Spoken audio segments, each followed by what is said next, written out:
மூன்று முகம். நம்ம தலைவர் படத்துலேயே one of the best film Moondru முகம்.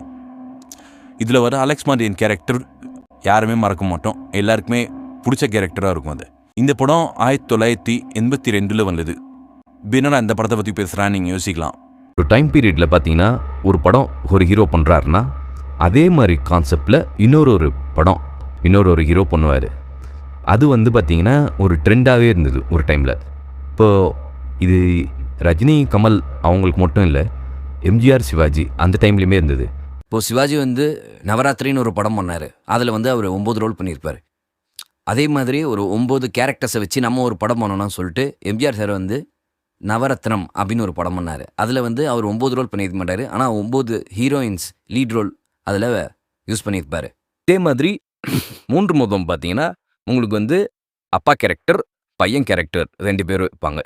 இதே மாதிரி கான்செப்டில் ஒரு 7 வருஷம் கழிச்சு இன்னொரு படம் வருது. அந்த படம் அபூர்வ சகோதரர்கள். ஸோ அதுலேயும் இதே மாதிரி அப்பா போலீஸ் கேரக்டர், பையன் 2 பேர். அதில் ஒருத்தர் குட்டி அப்பு கேரக்டர் பண்ணியிருப்பார் கமல்ஹாசன் சார். மூன்று முகம் படத்தை டைரக்ட் பண்ணது ஏ ஜெகநாதன்றவர். ஸ்டோரி பீட்டர் செல்வகுமார் அப்படின்றவர் எழுதியிருக்காரு. ஸ்க்ரீன் பிளே, இந்த படத்தோட ஸ்க்ரீன் பிளே பார்த்தீங்கன்னா 4 பேர் சேர்ந்து எழுதியிருக்காங்க. ஸோ இதே மாதிரி அபூர்வ சகோதரர்கள் பார்த்தீங்கன்னா டைரக்ட் பண்ணது சங்கீதம் ஸ்ரீனிவாசராவ் சார். ஸ்டோரி பஞ்ச அருணாச்சலம் அவர்கள் எழுதியிருக்காங்க.